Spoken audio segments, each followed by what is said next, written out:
लोक लाज ना कीजियो निर्भय हो रहिए, ये मन साधो दीजिए तय गोविंद पाइए। परमात्मा कहते लोक लाज ना करना अगर इस मार्ग में सफल होना है तो। हाँ, लोक लाज वो करो जो चोरी नहीं करे, उसमें लोक लाज माने, जारी नहीं करे, रिश्वत नहीं लेनी चाहिए और झूठ नहीं बोला, किसी को ठगे नहीं, ये है लोक लाज करण की। लेकिन ये लोक लाज नहीं करे कि भक्ति मार्ग में बाधक हो। तो कबीर साहब कहते हैं कुल करनी के कारण ये हंसा गया बिगो, और तब ये कुल के कर लेगा जब तू चार पाया का हो।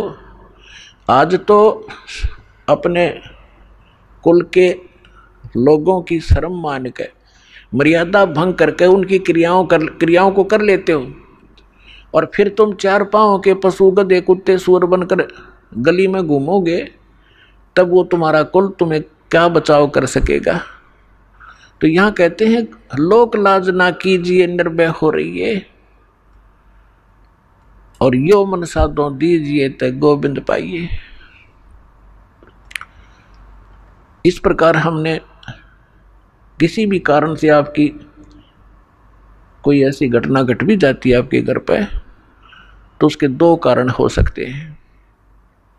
एक तो ये है कि आपकी भैंस मर गई और मरना था लड़का, एक भैंस तो और 20 दे देगा भगवान, तो आपको वो बचाव किया आपका।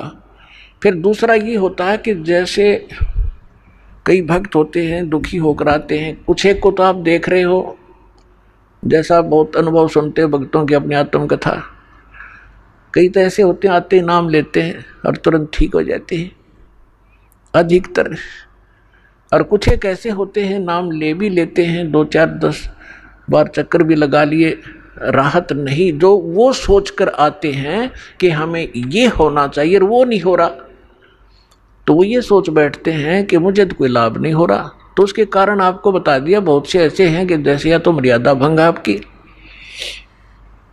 कबीर साहब कहते हैं अपनी महिमा पर बताते हैं